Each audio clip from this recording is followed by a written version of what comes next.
So என்னுடைய field அப்படின்னு பார்த்தோம் அப்படின்னா, எனக்கு எனக்கு சின்ன வயசுல இருந்து இன்ட்ரெஸ்ட் அப்படின்னா ஒரு விஷயம்தான்.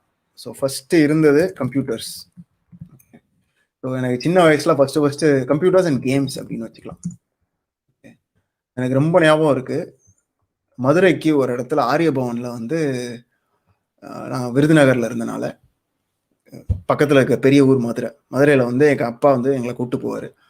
அப்போ ஆரியபவன் போன இடத்துல தான் ஃபர்ஸ்ட் வீடியோ கேம்னா என்ன அப்படின்னு பார்த்தேன். ஏன்னா வெளியே வந்து அது வீடியோ கேம்ஸ் வச்சிருந்தாங்க. இப்போ வரைக்கும் எனக்கு புரியல அங்கே ஏன் அதை வச்சிருந்தாங்க அப்படின்னா, அது ஒரு இது மாதிரி காட்டினாங்கன்னு நினைக்கிறேன். லைக் எல்லாரையும் அட்ராக்ட் பண்ணணும் அப்படின்றதுக்காக. அப்போ அங்கே வச்சிருந்த கேம் பார்க்கும்போது, அப்போ வந்து நான் வந்து வெறும் ஃபர்ஸ்ட் ஸ்டாண்டர்டாக ஏதோ படிச்சுட்டு இருந்தேன்னு நினைக்கிறேன். அப்போ அதை பார்க்கும்போது இது எப்படி பண்ணுறாங்க, இதை கற்றுக்கணும் அப்படின்னு. வளரும்போது என்ன ஒரு நல்ல விஷயம் அப்படின்னா, நம்ம மைண்டில் எதுவுமே முடியாது அப்படின்ற அந்த ஒரு லிமிட்டேஷனே இருக்காது. என்னால் முடிஞ்சால் என்ன வேணாலும் பண்ணலாம். அதனாலே வந்து சின்ன பசங்களை கேட்டோம் அப்படின்னா ஃபர்ஸ்ட் நான் வந்து விண்வெளிக்கு போகிறேன் அப்படின்னு தான் சொல்லுவாங்க. வளர வளர அன்ஃபார்ச்சுனேட்லி லிமிட்டேஷன்ஸ் அப்படின்ற விஷயம் நம்ம மனசில் தானாக பதிஞ்சிட்டு வருது. அதனால இது என்னால் முடியும் முடியாது அப்படின்னு நமக்கு நாமே சொல்லிக்கிறோம். எனிவே அங்கே தான் ஆரம்பிச்சது.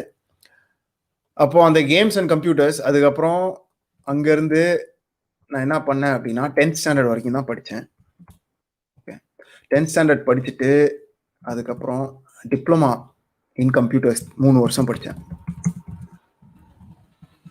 ஓகே, ஸோ இதை முடிக்கும் போதே எனக்கு இங்கே படிக்கும் போதே வந்து வாழ்க்கை முழுக்க எனக்கு வீடியோ கேம்ஸ்னால் எனக்கு ரொம்ப பிடிக்கும். வீடியோ கேம்ஸ் எப்படி செய்யணும் அப்படின்றத கற்றுக்கணும் அப்படின்றது தான் என்னுடைய வாழ்க்கை லட்சியமாகவே இருந்தது. நிறைய கேம்ஸ் விளையாடுவேன். அதாவது விளையாடக்கூடாத அளவு விளையாடுவேன்னு வச்சுக்கோங்களேன். அப்போ டிப்ளமா படிக்கும் போதும் யாருக்குமே பதில் தெரில. வீடியோ கேம்ஸ் எப்படி செய்யறது அப்படின்னு கேட்டோன்னா எல்லாம் இஷ்டத்துக்கு ஏதாவது சொல்றது. என்னுடைய சீனியர்ஸ்லாம் சொன்ன பதில்கள்லாம் எனக்கு ஞாபகம் இருக்கு. பயங்கர ஏதாவது கேட்டோன்னா அடிச்சு விடுவானுங்க. ஏன்னா நம் கெத்துல சீனியர்னா சொன்னதுக்கு தெரிலலாம் சொல்லவே முடியாது. அது வேற. அது இன்னைக்கு வரைக்கும் நான் என்னோட சேனல்ல சொல்றது. ஒரு விஷயம் நமக்கு தெரிலன்னா தெரிலன்னு தயவு செஞ்சு சொல்லிடணும். அதுலேயே ஒரு செல்ஃப் கான்ஃபிடன்ஸ் இருக்கு. ஆனால் நமக்கு என்ன அப்படின்னா, நமக்கு தெரில அப்படின்னு சொன்னா நம்மளை மதிக்க மாட்டான் அப்படின்ற ஒரு மூட நம்பிக்கை. அப்போ என்னுடைய சீனியர்ஸ்லாம் சொன்ன ஞாபகம் இருக்கு. ஆனாலும் கடைசியா ஒரு 3வது வருஷம் வரும்போது இன்டர்நெட் ஓரளவுக்கு நிறைய இடத்துல வர ஆரம்பிச்சிச்சு. ப்ரௌசிங் சென்டர் இந்த மாதிரி இடங்கள்ல கூகுள் வந்தது. அதுல போய் சர்ச் பண்ண சின்ன சின்ன விஷயங்கள் கிடைச்சது. டைரக்ட் டெக்ஸ் அப்படின்னு ஒரு டெக்னாலஜி இருக்கு, ஓப்பன் ஜிஎல் அப்படின்னு ஒரு டெக்னாலஜி இருக்கு அப்படின்னா அதை வச்சு ஏதோ படிச்சு நானே பண்ணது. அதுக்கப்புறம் வேலைக்கு சேரும்போது நான் ஃபர்ஸ்ட் சேர்ந்த கம்பெனியோட இது என்ன அப்படின்னா, ஆட்டோ கேட் அப்படின்ற சாஃப்ட்வேர் இருக்கு இல்லையா. அப்போ கேட் லைக் சாஃப்ட்வேர், அதுதான் என்னுடைய first field. CAD like software program. இதை வந்து 2.5 years பண்ணேன். கேட் லைக் சாஃப்ட்வேர்னா ஆட்டோ கேட் உங்களுக்கு என்னன்னு தெரியும்னு நினைக்கிறேன். நீங்கள் வந்து வரையலாம், 3Dல பண்ணலாம், 2Dல பண்ணலாம், மூவ் பண்ணலாம். அதே மாதிரி ஒரு சாஃப்ட்வேர் உருவாக்குறது எப்படி அப்படின்றதுக்கு ஒரு வாய்ப்பு உருவாக்கிக்கிட்டேன் அப்படின்னு சொல்லலாம். ஏன்னா நானா தேர்ந்தெடுத்து அப்படி இப்படின்னு ஒரு கம்பெனியை கடவுள் வரமும் இருந்தது கண்டிப்பா. ஆனால் முதல் இருந்த கம்பெனியில வந்து நீங்கெல்லாம் பார்த்தீங்க அப்படின்னா சாஃப்ட்வேர் கம்பெனியே சொல்ல மாட்டீங்க. கியூபிக்கெல்லாம் ஒன்றுமே கிடையாது. கீழே வந்து ஒரு மிஷினாக இருக்கும், சிஎன்சி மிஷின், லேத் மிஷின்லாம் இருக்கும். அந்த சவுண்டோடே மேலே ஒர்க் பண்ணும்.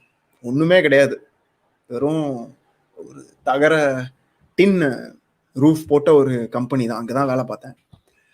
ஆனால் அங்கே எனக்கு அந்த ஆப்பர்ச்சுனிட்டி கிடைச்சது. அங்கேருந்து அடுத்து நான் போனது ஒரு mobile software and games company. இங்கே அடுத்த ஒரு 5 வருஷம் இருந்தேன்னு நினைக்கிறேன். ஸோ இங்கே இருக்கும்போதே எனக்கு வந்து ஃப்ரீலான்சிங் அப்பப்போ இன்ட்ரெஸ்ட் இருக்கும். இந்த கம்பெனியில் தான் வந்து நான் ரொம்ப பாடுபட்டது. அதாவது ஃபர்ஸ்ட் கம்பெனியில் கூட நான் ரொம்ப கஷ்டப்படலை. இந்த கம்பெனியில் நிறையா வளர்ச்சி இருந்தது, நிறையா என்ன சொல்றது, லைஃப் லெசன்ஸ் நிறைய இருந்தது. இங்க நான் செஞ்ச விஷயங்கள் மூலமா தான் வந்து இன்னைக்கு தமிழ் ஃப்ரீலான்ஸ் கோச்சிங் அப்படின்ற ஒரு சேனலே வந்தது அப்படின்னு சொல்லலாம். இதுக்கப்புறம் வேலையை விட்டு 1 year ஃப்ரீலான்சிங் ட்ரை பண்ணேன். ஸோ அதனால இதை வந்து ஃப்ரீலான்சிங் ட்ரை அப்படின்னு போடலாம். இதுக்கு வந்து பல ரீசன் இருந்தது. ஸோ மெயினான ரீசன் என்னன்னா, ஹெல்த் ரீதியான ஒரு பெரிய பிரேக் விழுந்தது. ஓகே, ஸோ அந்த அது அது நம்மளை அடிக்கும் போதுதான் எனக்கு தெரிஞ்சது, சரி வாழ்க்கையில வந்து எவ்வளவு உயரத்துக்கு போனாலும் சில விஷயங்கள் வந்து ரொம்ப முக்கியம், அடிப்படையா தேவை. பணத்தால எல்லாமே பண்ண முடியாது, ஃப்ரீடம் தேவை, டைம் தேவை அப்படின்றது எனக்கு ரொம்ப புரிய வந்தது அந்த அந்த கம்பெனில வேலை பார்க்கும்போது தான். எனக்கு பேசும்போதே எனக்கே வாயெல்லாம் இதாகுது, கொஞ்சம் எமோஷனல் ஆகுதுன்னு நினைக்கிறேன். எனிவே, அதுக்கப்புறம் அந்த கம்பெனில வந்து அந்த பாஸ் வந்து ரொம்ப மெனிப்புலேட்டிவ். அதாவது நம்மளை வந்து சோசியல் மீடியால எதுவும் போட விட மாட்டாரு, நம்ம என்ன பண்ணாலும் வாட்ச் பண்ணிட்டே இருப்பாரு. கேம்ஸ் வந்து நாங்க பண்ணியிருப்போம், அதுல கிரெடிட் கூட கொடுக்க மாட்டாரு. மற்ற கேம்ஸ்லலாம் வந்து வெளிநாட்டுக்காரன் பேர் இருக்கும், நாங்க கேம்ஸ் பப்ளிஷ் பண்ணா அதுல எங்க பேரை போட விட மாட்டாரு. பேசுவோம், பேச்சுவார்த்தை வரும், நமக்கு கான்ஃபிடன்ஸ் இருக்காது, அவருக்கும் கான்ஃபிடன்ஸ் இல்லைன்னு சொல்லுவேன். ஸோ அப்போ வந்து அப்படி தெரில. அப்போ வந்து அந்த பாஸை வந்து நான் ஒரு ஒரு என்ன சொல்றது, ஒரு அநீதி செய்கிறாரு அப்படின்ற மாதிரி தான் பார்த்தேன். பட் நான் என்ன பண்ணியிருக்கேன்னா, நான் குவிட் பண்ணியிருக்கணும். அதுக்கு எனக்கும் அப்போ செல்ஃப் கான்ஃபிடன்ஸ் இல்லாமல் இருந்தது. 5 வருஷம் இருந்தேன். 5 வருஷத்துக்கு கடைசியில் வந்து எவ்வளோ ஸ்ட்ரெஸ் எனக்கு இருந்தது அப்படின்னா, என்னால் தூங்கவே முடியல. அந்த அளவுக்கு ஒரு ஸ்ட்ரெஸ், பேனிக் அட்டாக் அப்படின்னு ஒன்று சொல்லுவாங்க, உங்களுக்கு தெரியுமான்னு தெரில. சாதாரணமாக இருக்கவே முடியாது. அந்த அளவுக்கு ஒரு ஸ்ட்ரெஸ்ஸும் தூக்கமின்மையும் அந்த அளவுக்கு என் உடம்ப பாதிச்சது அப்புறம் தான் வந்து அது என்னை வேலையை விட வச்சது அப்படின்னு சொல்லலாம். அதுக்கப்புறம் 1 வருஷத்துக்கு ஃப்ரீலான்சிங் ட்ரை பண்ணேன். இதுக்கு முக்கியமாக எனக்கு ஹெல்ப்ஃபுல்லாக இருந்தது என்ன அப்படின்னா, பணப்பழக்கம் ஓரளவுக்கு எங்கள் வீட்டில் வந்து நிறைய கடன் வாங்கியிருந்தாங்க சில பல ரீசன்ஸ்னால. அதனாலே வந்து எனக்கு வளரும் போது கடன் அப்படின்ற விஷயமே இருக்கக்கூடாது, நம்ம எப்பவுமே சம்பாதிக்கிறதுக்கு பயங்கர கீழே தான் செலவு பண்ணணும், எப்பவுமே மைண்டில் வந்து சைடில் காசு இருக்கணும் அப்படின்னு இருக்கும். ஸோ நாங்கள்லாம் எங்கள் பேட்ச்லேருந்து பல பேர் சேர்ந்து தான் குவிட் பண்ணோம், அதாவது வேலை பார்க்க ஆரம்பித்தோம்.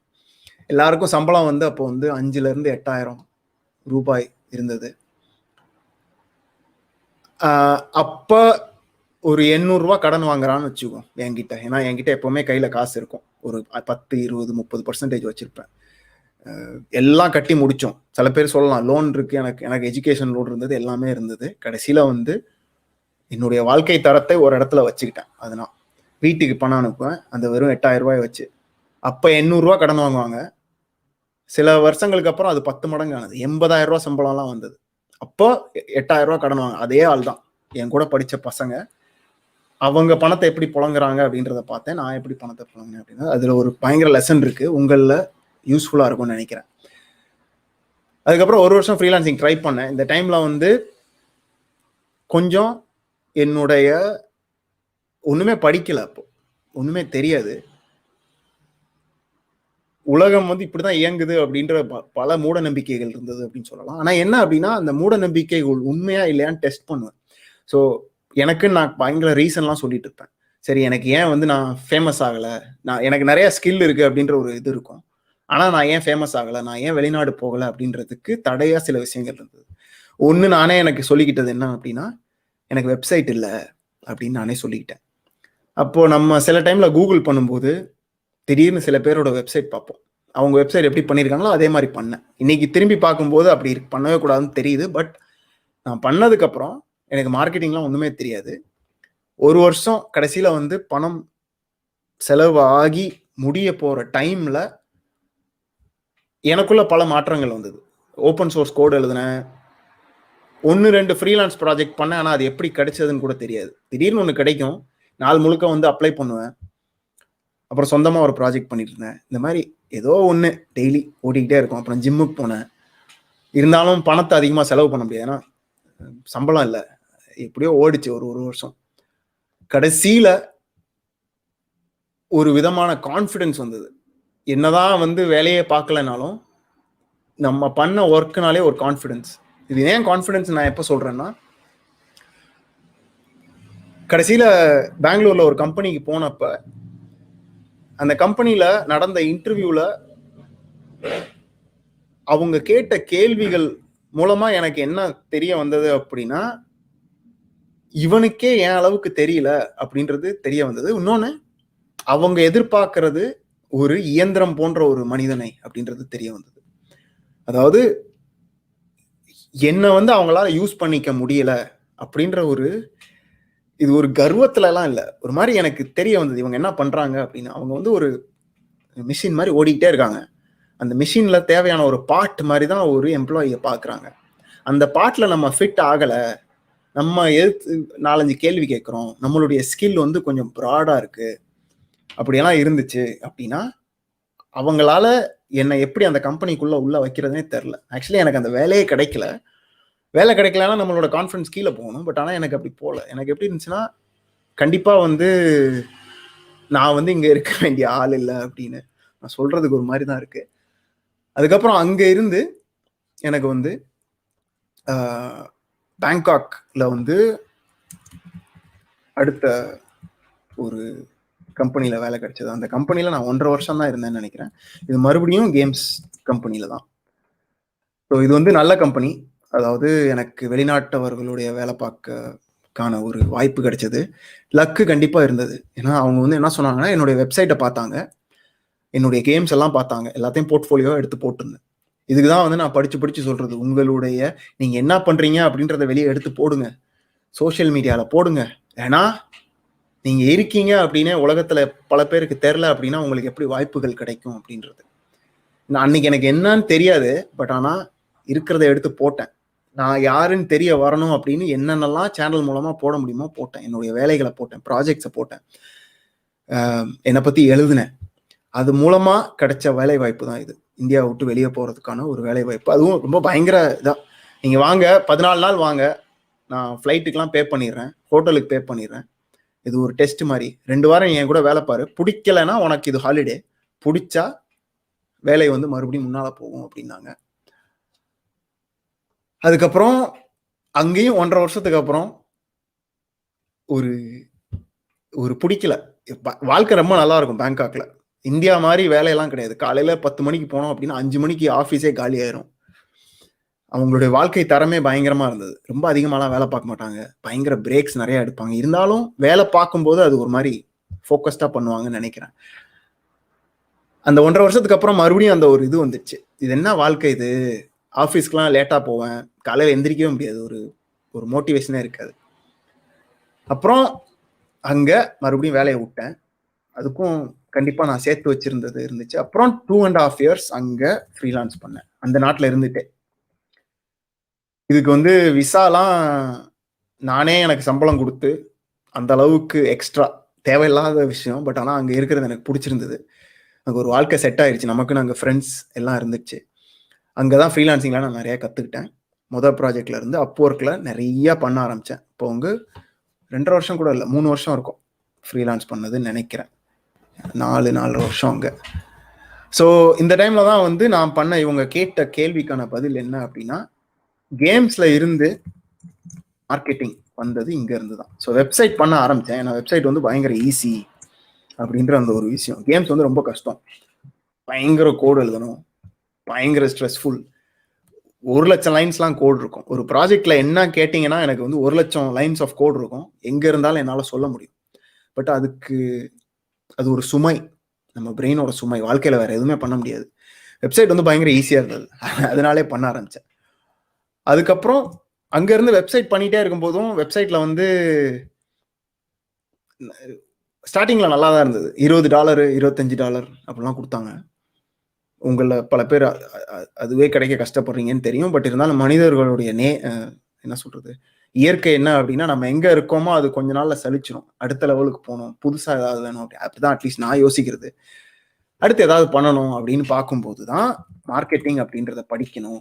முக்கியமா மார்க்கெட்டிங் ஸ்ட்ராட்டஜி. ஏன்னா நான் வெப்சைட் பண்றதை விட வெப்சைட் எப்படி பண்ணணும், வெப்சைட் பண்ண வர்றவங்க கிட்ட அட்வைசரா மாறினா அதிக பணம் சம்பாதிக்கலாம் அப்படின்றது எனக்கு அங்கதான் தெரிய வந்தது. அப்ப அங்கதான் வந்து நான் மெயினா கத்துக்கிட்டது. ஓகே, இதுக்கு பல விஷயங்கள் பாடமா இருந்தது, நடுவில் கொஞ்சம் ஸ்கிப் பண்ணிட்டேன். பட் வெப்சைட் பண்ண நம்ம வந்து ஒரு கருவியாகவே பார்க்கப்படுவோம். ஒருத்தன் வரும்போது எனக்கு வெப்சைட் வேணும்னா ஏன் வெப்சைட்னு கேட்கணும் அப்படின்னு அப்பதான் தெரிஞ்சது. அப்போ வந்து மார்க்கெட்டிங் நிறைய படிக்காம காப்பி ரைட்டிங்னா என்னன்னு தெரிய வந்தது. அப்போ அதுக்கப்புறம் கொஞ்சம் டிராவல் பண்ண ஆரம்பிச்சு. இதுக்கப்புறம் நடந்ததெல்லாம் நிறைய இருக்கு. பல நாடுகள் கொஞ்சம் டிராவல் பண்ணேன், டிஜிட்டல் நொமேடா. ரொம்பலாம் சம்பாதிக்க மாட்டேன், பட் எனக்கு எவ்வளோ டிராவலுக்கு தேவையோ அவ்வளோ மட்டும்தான் சம்பாதிப்பேன். நல்லா இருந்துச்சு வாழ்க்கை. ஒரு ஊபர் டிரைவர் மாதிரின்னு வச்சுக்கோங்க. ஏன் ஊபர் டிரைவர்னு சொல்றேன்னா, எனக்கு எப்போ தேவையோ அப்போ அப்போர்க் போவேன். எப்பவுமே கால் இருந்துகிட்டே இருக்கும். அன்னைக்கு ஒருத்தர் கேள்வி கேட்டார், அப்போர்க்ல வந்து எனக்கு லோடு அதிகமா இருக்கு, எனக்கு லோடு அதிகமா இருந்தாலும் நான் கால் எடுத்துக்கிட்டே இருப்பேன். ஏன்னா மார்க்கெட்ல என்ன நடக்குது, எந்த மாதிரி மக்கள் உலகத்துல இருக்காங்க அப்படின்னு தெரியணும். அப்போ வர்ற ஆப்பர்ச்சுனிட்டி எல்லாம் வந்து காலா மாத்திக்கிட்டே இருப்பேன்.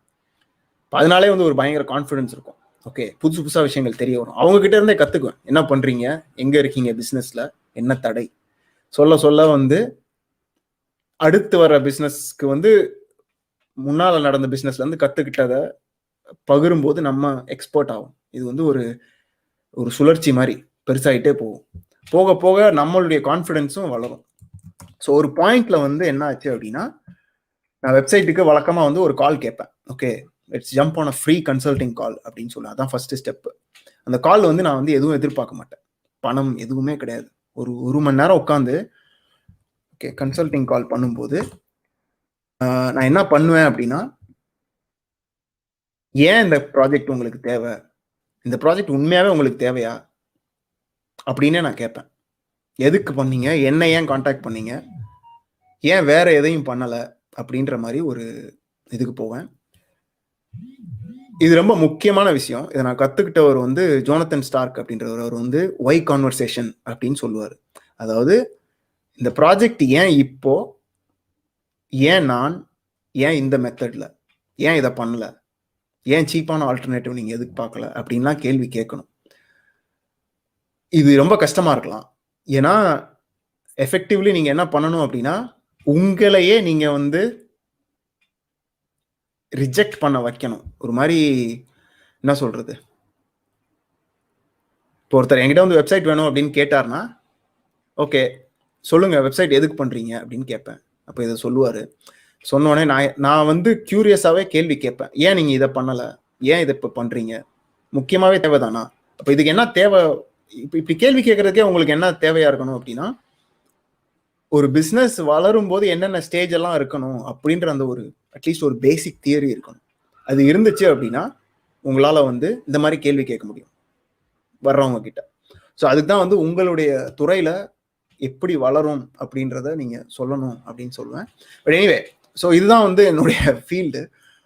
இவர் கேட்ட கேள்வியில கதையெல்லாம் சொல்ல வேண்டியதா போச்சு.